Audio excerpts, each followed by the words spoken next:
Well, thank you for clicking on my video. It's Fix It Tony here, talking about the newest, cheapest electric bike, well, almost cheapest, from Walmart.com.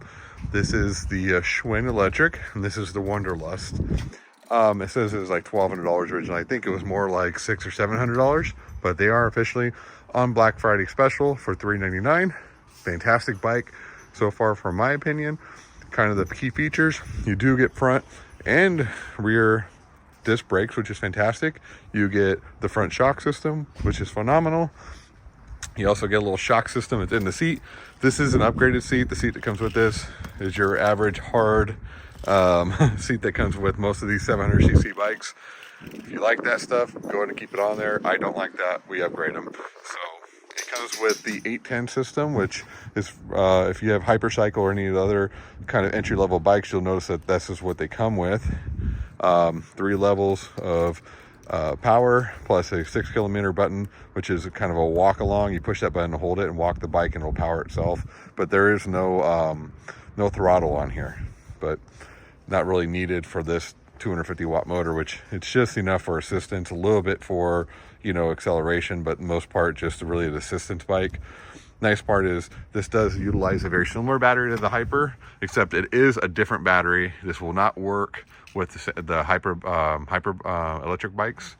You do have a key here. You can take the battery out, you can charge it, or you can charge it in the frame, which is nice.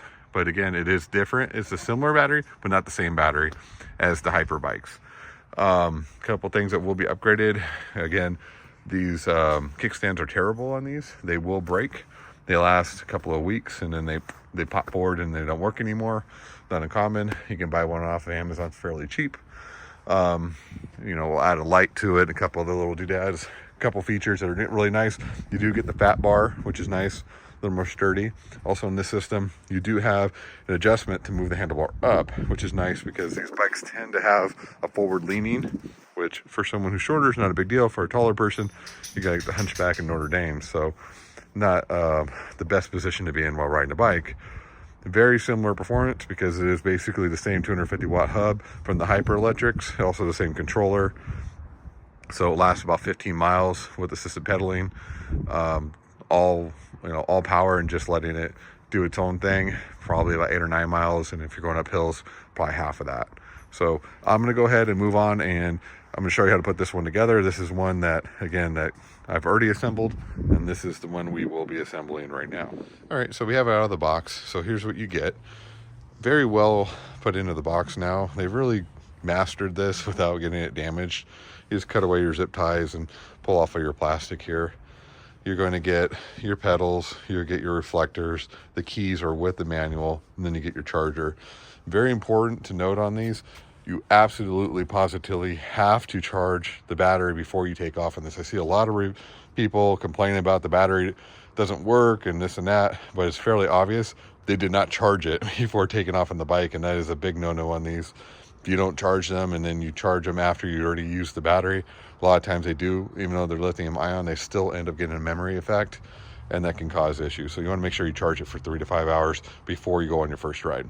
So I'm going to go ahead and cut all this loose. We'll go over our tools that we're going to need, and we'll get this thing assembled. Okay, so we have everything apart now. I just use a pair of cutters. You can use a pair of dikes to do that. I have a 13 and a 15 millimeter wrench. 13 millimeters because I'm putting the aftermarket seat on. You don't need that, but the 15 you do need for assembly for the front wheel and for putting the pedals on. I have a Allen key wrench. This is 3 millimeters, the only one I need out of the set because I'm using bits for the other two. I got a 4 and a 6 millimeter, and those are for putting the handlebars on.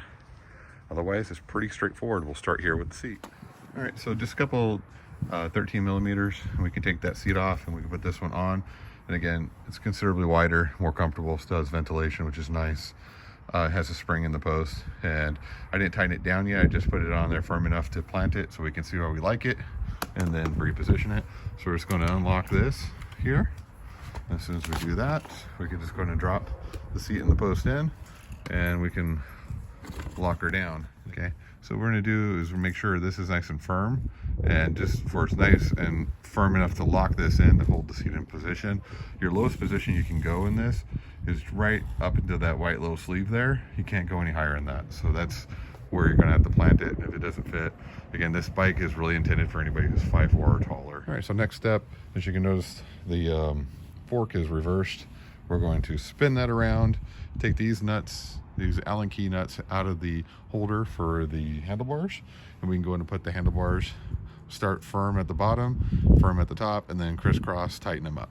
So important note here I want to go over, you want to make sure the spacing is the same and that you're centered in the bar here. You want to make sure that your shift indicator is pointed up, and you can always move this because it's always pointed down in shipping.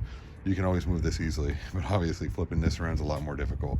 So we're going to go ahead and hook our cables together. There's only one cable that's not connected, this one here, and then the male one's hanging out right here.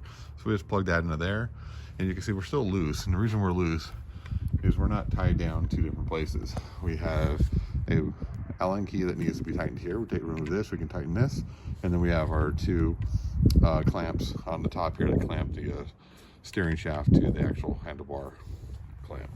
So to get started with that, again, we're going to remove our cap here.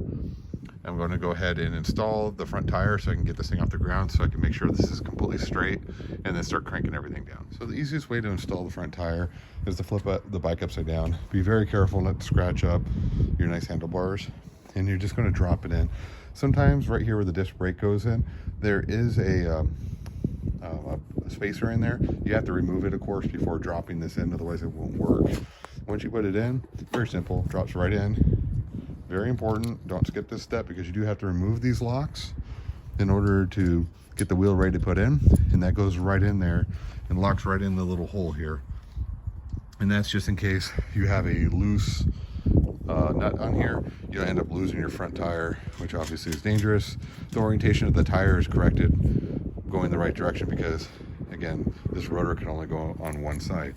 Again, let me show you again the washer with the lock on it. And slide it on there, slides into the hole here, and then we'll crank these down. These are 15 millimeter. We'll crank them down to, I usually say, about firm plus another half turn. All right, so locking down the handlebars here. Again, we want to make sure the wheel's straight with the handlebars, and we'll take a 6 millimeter here, and we'll tighten this nut until it's nice and firm, plus another quarter turn, and that ought to do it. So like with most stuff from China, different sizes. The other one, this was a 6, this is actually a 5. So we went ahead and tightened this up, get it as straight as we can. We'll go in front of it while it's still pliable, put it exactly where it needs to be. And then we'll go ahead and put the 6 millimeters in the side here and lock those down. All right, so now that we got this all locked down, again, these are gonna be firm plus another quarter to a half a turn until they're locked in place. And again, you get a nice adjustment here. So if you're not right and the handlebars need to be higher, you can adjust that here, no problem at all. So now we'll move on to a couple other things. One is, sometimes this loop is not hooked up. You want to make sure this lower loop is tied in with this little bracket here to hold it from the wires getting tangled up. So that's one piece. Second is, we're going to go ahead and line up our seat, put it where we want it, 13 millimeters, lock it down in place. So that's ready to go, and then we'll move on to our pedals. And again, you get arrows here, one left, one right. Tells you which way to turn it to lock it down. And then you're going to get your 15 millimeter wrench, and then just crank it down till it's firm, plus another quarter of a turn. Not hard there. Once we're doing that, we're going to hook the bike to a charger, get it all charged up. Also, we're just going to go through and make sure all the nuts and bolts are tight, even the stuff that was done from the factory. You can add the reflectors. I'm going to put a light on the front, so no need for that. And then our nice rear seat that we have here, you'll see in the comment section where I got this, it already has a reflector built in. Nice little feature. You don't have to add an extra one, and people can still see you. So go ahead and get this started with the pedals. Okay, so now we're going to finish with adding some air to the tires here. These inflate to almost 60 psi. They are like the road bike tires here.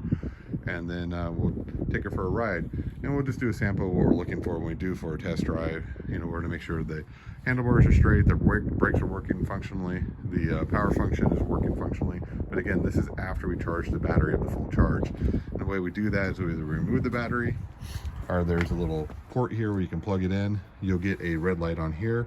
Once that light turns green, then you're good to go. Usually takes between 2 and 3, 4 hours sometimes, but very important step. So we're going to go ahead and just plug this in here. Again, we'll get a red light until she's fully charged. Again, a 3 millimeter, adjust the screw on the bottom of this. I usually leave it like this so I can move it based on the rider a little bit, so you can leave that loose. So let's go over what I've been up to, why we haven't done a lot of videos. All right, so this was the original bike. the Hyper Beach Cruiser, which has been phenomenal. So hi to Gizmo. He's curious about what's going on. This has been a great bike from Hyper. Their other bikes, not so great. We'll talk about those in a second. I did add some features to this, and they'll be in the post here. You got some pegs in the front. I also have these flip down pegs in the back, which are really neat, especially when you need an extra rider or whatnot. So that's kind of cool. I also recommend adding an Apple AirTag to these, because they do get stolen. It is not uncommon for that to happen. I also added a light, but there's another way to add a light. We'll go with that in a future video, how to do a simple light also. Again, this runs the same 810 system.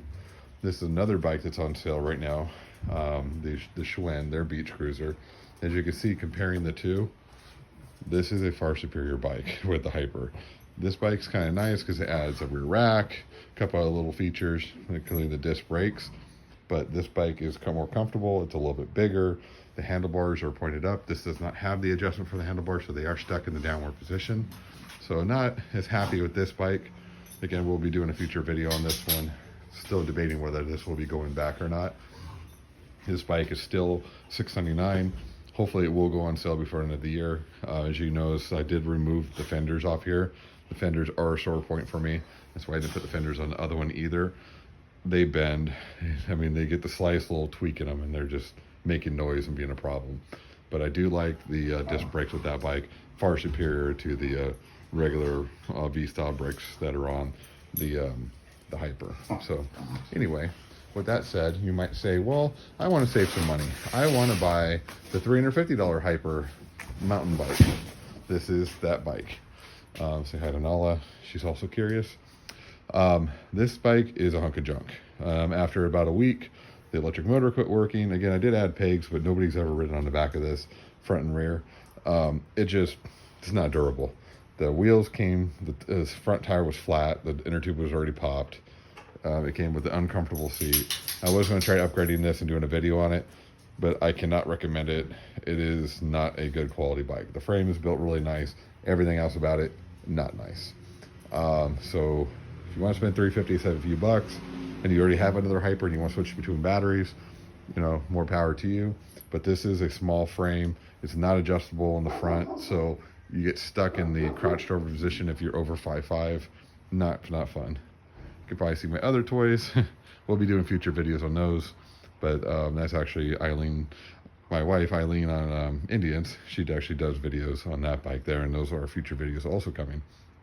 So do not recommend this bike. If you want to buy it, I would buy a warranty. They do not have parts for this, by the way. The motor and controller did break on this, and both of them are back order. So if you buy this, great, you get a 1-year warranty, but they don't have parts. So with that said, the nice thing about the Schwinn is the Schwinn comes with a 2-year warranty. So if anything breaks on this bike, including the other one, the Wanderlust, which is over here, you actually get a longer warranty with it. You get 2 years parts, not service. You have to do the parts yourself and install them yourself. But, you know, 1 more year warranty. Hyper, again, only 1-year warranty. They did have parts for this bike, even though they're the same parts for this one. For some reason, they don't want to support this bike. And I could imagine, since they're blasting them out for $350, they're just trying to get rid of these things at this point. This is their premier bike. The Beach Cruiser sells for the most. It very rarely goes on sale.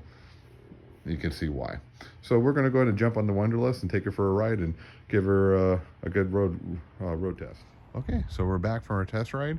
This seat post is very nice. It adds a lot of suspension when you're hitting bumps and stuff like that, especially since you have such small tires. The rider on the Beach Cruiser, the Hyper, is better than this, but this definitely absorbs the impacts a lot better.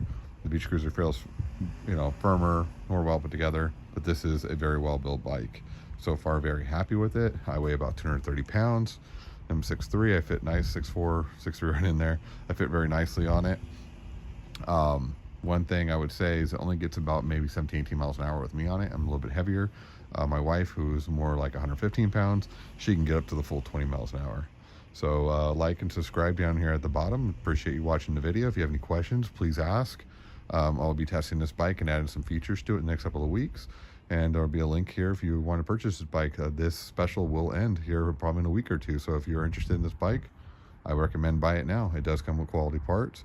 It does have Kenda tires on it. It is a far superior bike to the Hyper bike that's on sale for $350. Have a great day. Thank you for watching.